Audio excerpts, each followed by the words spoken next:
convosco. Ele está no meio de nós. Proclamação do Evangelho de Jesus Cristo, segundo João. Glória a vós, Senhor.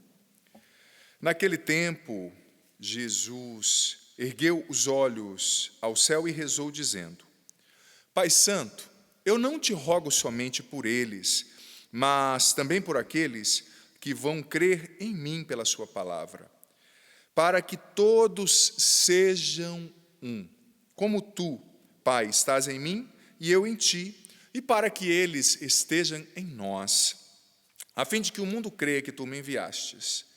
Eu dei-lhes a glória que tu me destes, para que eles sejam um, como nós somos um. Eu neles e tu em mim, para que assim eles cheguem à unidade perfeita, e o mundo reconheça que tu me enviaste e os amaste como me amaste a mim. Pai, aqueles que me deste, quero que estejam comigo onde eu estiver, para que eles contemplem a minha glória, glória que tu me deste, porque me amaste antes da fundação do universo. Pai justo, o mundo não te conheceu, mas eu te conheci, e estes também conheceram que tu me enviaste. Eu lhes fiz conhecer o teu nome, e o tornarei conhecido ainda mais, para que o amor com que me amaste esteja neles, e eu mesmo esteja neles. Palavra da salvação. Glória a vós, Senhor. Rezemos juntos, na precedência de Pentecostes. Vinde, Espírito Santo. Enchei os corações dos vossos fiéis e acendei neles o fogo do vosso amor. Enviai, Senhor, o vosso Espírito, e tudo será criado, e renovareis a face da terra. Oremos. Ó Deus, que nos instruísse os corações dos vossos fiéis com a luz do Espírito Santo, fazei que apreciemos retamente todas as coisas, segundo o mesmo Espírito, e gozemos sempre da sua consolação, por Cristo, Senhor nosso. Amém. Eu te peço, Espírito Santo, na precedência da grande solenidade de Pentecostes, vem sobre nós, dá-nos a tua alegria, abre verdadeiramente com a tua unção os nossos sentidos, compreensão, percepção, cognição, para que aqui recebamos essa palavra com abertura mesmo de todo o nosso ser, e que ela produza frutos abundantes de conversão na nossa vida. Em nome do Pai, do Filho e do Espírito Santo. Amém. Meus queridos irmãos e irmãs, que maravilha ter você na nossa sintonia, rezando conosco nessa Eucaristia. Como o Padre bem já enfatizou, nós estamos na precedência da grande solenidade de Pentecostes. E haja vista que na solenidade de Pentecostes, no evento de Pentecostes, Pentecostes é uma palavra que vem do grego, que significa quinquagésimo ou quinquagésima, a festa que se celebra 50 dias após a Páscoa.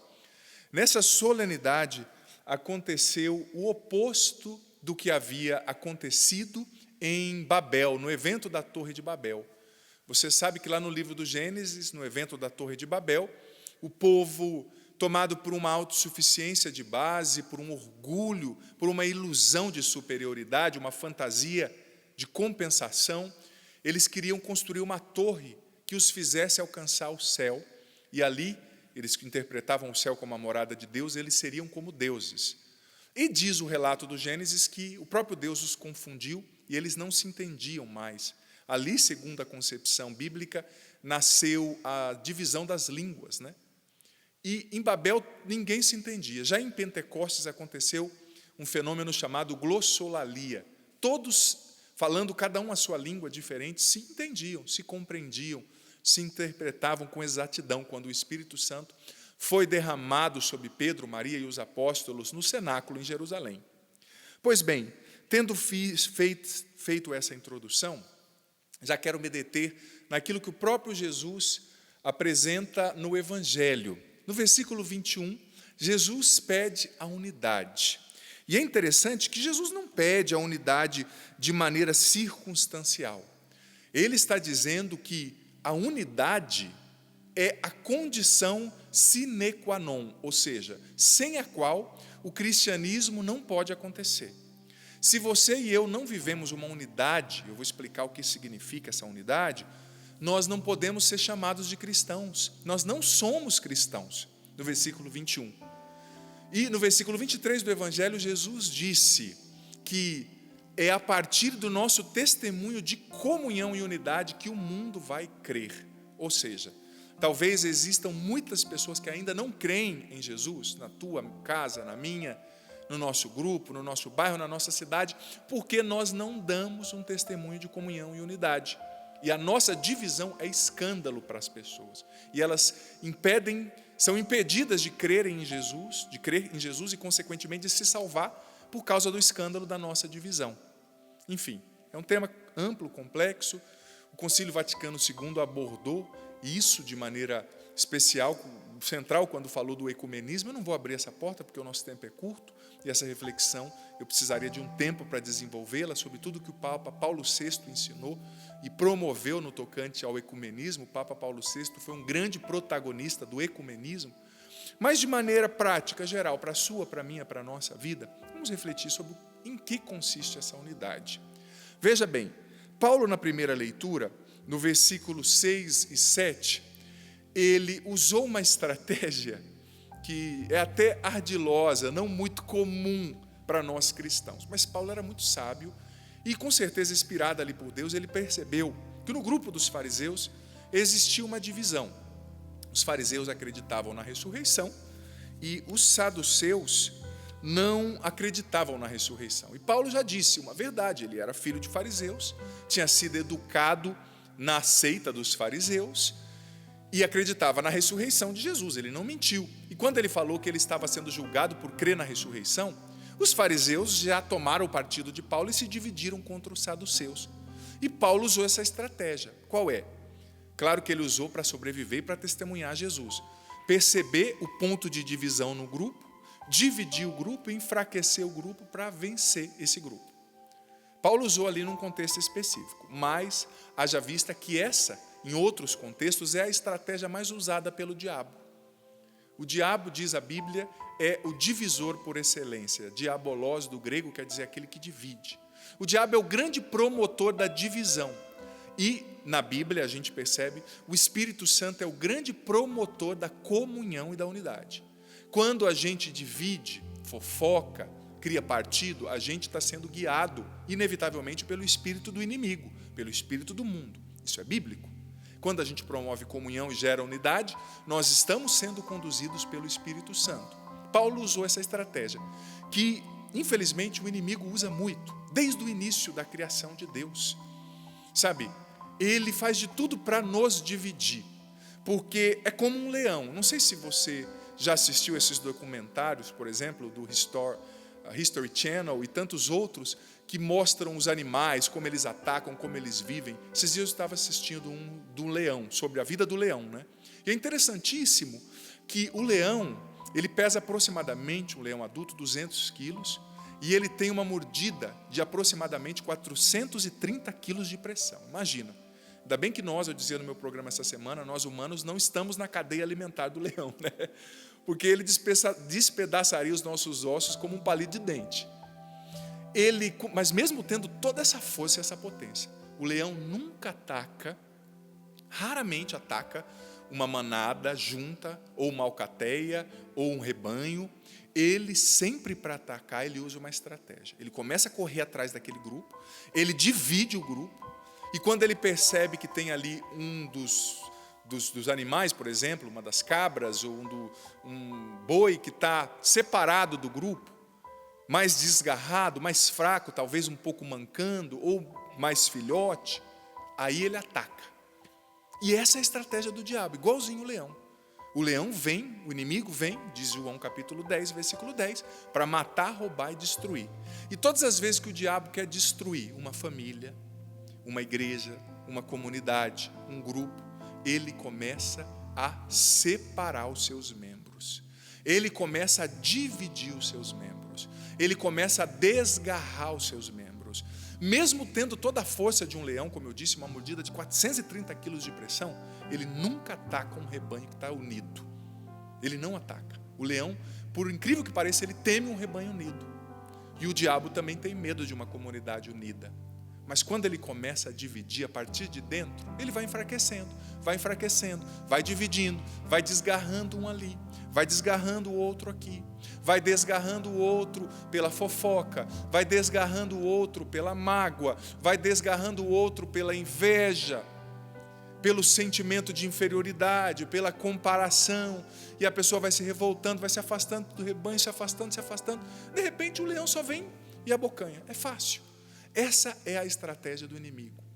Quando ele quer destruir uma família, ele semeia divisão entre o marido e a esposa. Eles não olham mais na mesma direção. Ele semeia divisão entre os filhos e os pais. Os filhos e os pais já não se respeitam. E veja bem, a comunhão é desafiante, sim, mas a gente precisa entender o que é a comunhão. Unidade não é uniformidade, né? A nossa unidade, a nossa comunhão, ela acontece na diversidade. Somos diferentes, temos pontos de vista diferentes, compreendemos a vida, as realidades de maneira diferente, interpretamos e processamos as ações de forma diferente, temos temperamentos diferentes, mas o Evangelho de João está nos dizendo que a nossa unidade, o nosso ponto de unidade é o Cristo. Unidade não é relativizar, tudo salva, cada um segue o que quer, não. A nossa unidade é na verdade que é Jesus. Nós não vamos abrir mão da verdade que é Jesus, fazer concessões para agradar os outros, para não incomodar os outros e botar todo mundo junto. Não, a verdade é Jesus e a nossa unidade se dá na verdade que é o Cristo. E a gente precisa estar em unidade com Jesus para estarmos unidos uns com os outros. Porque se você não está em unidade com Jesus, você não vai ser unido, não vai ter comunhão com os outros. Não é? E mais uma vez eu digo, o leão usa essa estratégia. A obra do inimigo é uma obra de divisão. E a obra do Espírito Santo é sempre uma obra de comunhão. Ao que, depois dessa reflexão, eu pergunto a mim e a você: a quem nós temos servido? Àquele que divide, que é o diabo, ou àquele que une, que é o Espírito Santo? Se hoje fosse o seu, o nosso último dia, será que as pessoas poderiam dizer de nós: nossa, aquele lá era alguém que promovia harmonia e comunhão onde passava? Ou as pessoas talvez diriam: esse onde chegava a confusão começava. Esse aí onde chegava o problema estava feito. E olha, não adianta de nada você ser uma pessoa piedosa, uma pessoa que reza, uma pessoa que é um fariseu que segue toda a lei, se você está criando partidos, se você está dividindo, se você está fofocando. Quem é de fato guiado pelo Espírito Santo, entende que, como disse São Paulo aos Colossenses, a caridade é o vínculo da perfeição. Quem é guiado pelo Espírito Santo tem tolerância com os outros, sabe ouvir os outros, sabe aceitar outros pontos de vista. Claro, na verdade que é Jesus, disso que eu estou falando, Ele é o centro. Mas quem de fato é conduzido pelo Espírito Santo, não acha que só o seu jeito salva. E quem não vota no candidato que eu votei, quem não acredita no que eu acredito, quem não reza como eu, quem não dá os pulos que eu dou, não presta. Não, isso é obra do inimigo. A obra do Espírito Santo é uma obra de caridade, de tolerância, de respeito às diferenças, de partilha dos dons. Nós, na igreja, nós devíamos nos alegrar com os dons dos outros, porque o dom do outro também é meu. Ele serve para mim, para me edificar. A virtude do outro não deve gerar inveja no meu coração, ao contrário, deve gerar celebração, porque o dom do outro é partilhado na igreja e se torna meu também, o corpo de Cristo que é a igreja. A beleza do outro, o dom do outro, a virtude do outro, a inteligência do outro precisa ser motivo de alegria, de louvor, de celebração para nós, não de divisão por causa da inveja. A maioria das vezes que nós criticamos as pessoas, infelizmente, muitos de nós, não é nem porque nós queremos que as pessoas cresçam e se emendem, mas é porque nós talvez estejamos sentindo inveja, nos sentindo inferiores diante daquilo e atacamos aquilo que a gente não consegue fazer, aquilo que a gente não consegue ser. Reflitamos hoje e verdadeiramente converjamos todas as nossas atitudes, pensamentos, palavras para a comunhão, para a unidade e não para a divisão. São Padre Pio dizia: todos nós temos tantos defeitos para criticar em nós mesmos, então por que ficar criticando os defeitos dos outros? Ao invés de ficar atacando o outro, corrija-se a si mesmo. Eu preciso corrigir a mim mesmo. Se eu corrijo a mim mesmo, ao invés de ficar detonando os outros, eu estou promovendo comunhão. É entre você e Jesus. Lute para ser uma pessoa melhor e ser santo, santa. O resto é com Ele. Você não é responsável pelo outro, você é responsável pela tua conversão. E fazendo isso, buscando a sua conversão, se tornando alguém melhor, você está contribuindo com o bem da igreja. Eu te peço, Espírito Santo, vem sobre nós, apazigua as nossas emoções, nossa mente. Vem, Espírito Santo, e cura o nosso coração ferido pelo ódio, pela divisão, pelas mágoas, pelas palavras negativas. Liberta-nos, Espírito Santo, de todo transtorno opositor, de toda mania de sempre criticar os outros, atacar os outros que pensam diferentes. Claro, na verdade que é Jesus, centrados em Jesus, que nós saibamos respeitar os outros, que nós saibamos ser tolerantes, pacientes, celebrar os dons dos outros. Vem, Espírito Santo, batiza-nos agora, encha-nos, dá-nos o entendimento de tudo que ouvimos aqui, convença-nos, Espírito de Deus, e leva-nos a sermos geradores de comunhão e harmonia, nunca de divisão. Vem sobre nós, Espírito Santo. Amém.